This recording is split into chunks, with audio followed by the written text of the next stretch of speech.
மூணாவது, இலங்கை கடற்படையால் சிறைபிடிக்கப்பட்ட தமிழ்நாட்டு மீனவர்கள் 49 பேரையும் அவர்களின் 9 மீன்பிடி படகுகளையும் இலங்கை அரசு உடனடியாக விடுவித்து தர மத்திய அரசு முன்வர வேண்டும். அவ்வப்போது இது ஒரு தொடர்கதையாக மாறிக்கொண்டிருக்கிறது. தமிழ்நாட்டு மீனவர்களை பாதிக்காத வகையில் உடன்படிக்கை ஏற்படுத்திக் கொள்ள வேண்டும். கச்சத்தீவை நாம் மீண்டும் மீட்க வேண்டும். கச்சத்தீவை நம்முடைய சொத்து. அதை மீட்டால் இந்த பிரச்சனையெல்லாம் தீர்ந்துவிடும். அது ஏதோ ஒரு காரணத்துக்காக அந்த காலத்தில் அது தாரை வார்த்தோம்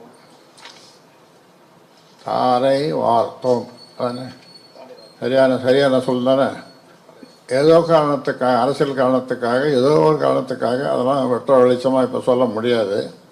தாரை வார்த்தோம் என்று அதிலிருந்து நீங்கள் புரிந்து கொள்ளலாம். 4, தமிழ்நாட்டில் முக்கிய பயன்பாட்டில் இருக்கிற புறவழி சாலைகளை பொதுமக்களாகிய வாகன ஓட்டிகள் இனி பயன்படுத்த முடியுமா தெரியவில்லை. தேசிய நெடுஞ்சாலைத்துறை ஆணையத்தின் அதே பாதையை பின்பற்றி தமிழ்நாடு அரசின் மாநில நெடுஞ்சாலை ஆணையமும் சுங்க கட்டணம் வசூலிக்க திட்டமிட்டுள்ளதாக தகவல். அது நடைமுறைக்கு வந்தால் பொதுமக்களை அது பெரிதும் பாதிக்கும். வண்டலூர் மீஞ்சூர் வெளிவட்ட சாலையில் தொடங்கி திருவள்ளூர், நாமக்கல், இடைப்பாடி, கோவை கிழக்கு மற்றும் மேற்கு, கள்ளக்குறிச்சி, திருச்சி, கரூர், அருப்புக்கோட்டை, பெரியகுளம்,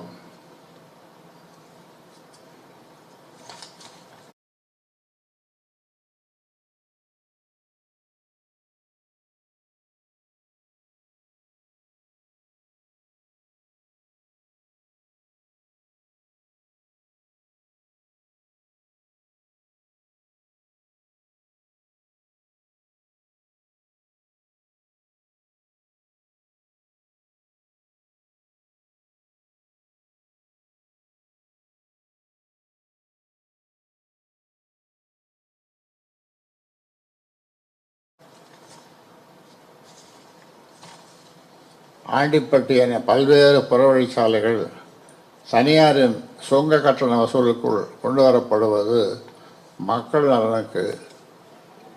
நலனுக்கு மிக மிக எதிரானது. இதையும் அரசு கவனத்தில் கொள்ள வேண்டும் என்று இந்த நேரத்தில் தமிழக அரசை கேட்டுக்கொள்கின்றேன்.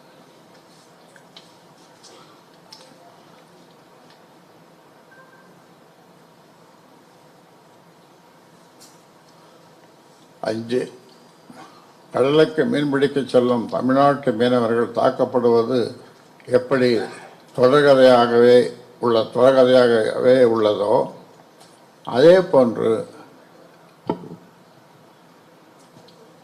நிலத்தடி நீரை சீரழிக்கும் ஆற்று மணல் கொள்ளைகளும் தொடர்கதையாகவே இருக்கிறது. எத்தனை முறை தான் சொல்கிறது? அது தொடர்ந்து நடந்து கொண்டே இருக்கிறது. நேற்று கூட நாகை மாவட்டம்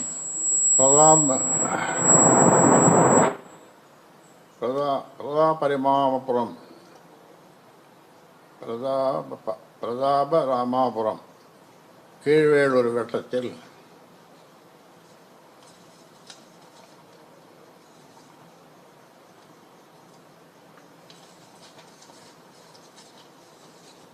ஆற்று மணலை அள்ளிப்போக ஜேசிபி லாரிகளோடு வந்திருக்கிறது மணல் கொள்ளை கும்பல்.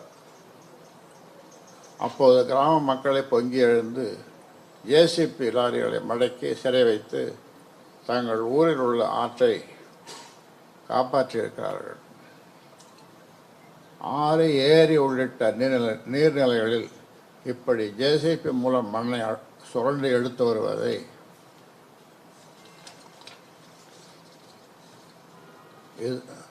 அரசும் அதிகாரிகளும் தடுத்து நிறுத்தாவிட்டால் கொஞ்சம் கூட கொஞ்சம் கூட மிச்சமில்லாமல் நீர்நிலைகள் காணாமல் போய்விடும். இதை தொடர்ந்து பல ஆண்டு காலமாக தொடர்ந்து சொல்லி வருகிறோம். ஆனாலும் கூட அரசு இதற்கு ஒரு முடிவு கட்ட முடியவில்லை என்று சொல்லுவதை விட அரசு தயாராக இல்லை. அதற்கான காரணங்கள் உங்களுக்கு தெரியும் தானே.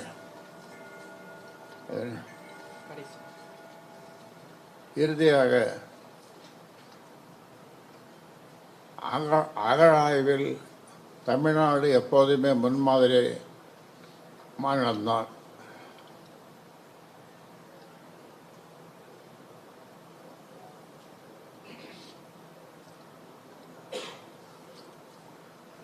அகழாய்வில் தமிழ்நாடு எப்போதுமே முன்மாதிரி மாநிலம்தான்.